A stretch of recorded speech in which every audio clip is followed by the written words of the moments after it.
From cinema to 3 times Chief Minister, Nandamuri Taraka Ramarao garu didn't just enter into politics, he rewrote the Andhra Pradesh politics.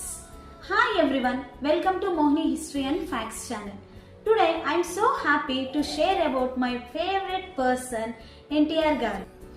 NTR గారు 1923లో మే 28న నందమూరి లక్ష్మయ్య చౌదరి మరియు వెంకటరామమ్మ గారి దంపతులకి నిమ్మకూరు గ్రామంలో జన్మించారు. 1949లో మన దేశం అనే సినిమాతో సినీ ఇండస్ట్రీలోకి ఎంట్రీ ఇచ్చారు.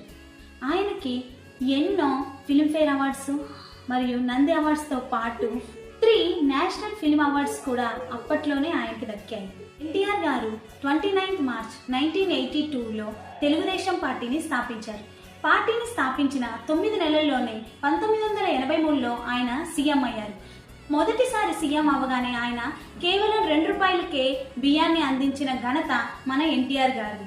తర్వాత 1985లో 1994లో వరుసగా మళ్ళా 2 సార్లు ఆయనే సీఎం అయ్యారు. సిల్వర్ స్క్రీన్ నుండి పీపుల్ సర్వీస్ వరకు ఆయన ఎక్కడ ఉన్నా హిస్టరీ క్రియేట్ చేశారు. 1 నేమ్ 1 లెగసీ 1 ఎమోషన్ ఎన్టీఆర్ గారు.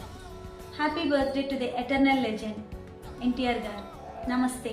Thank you.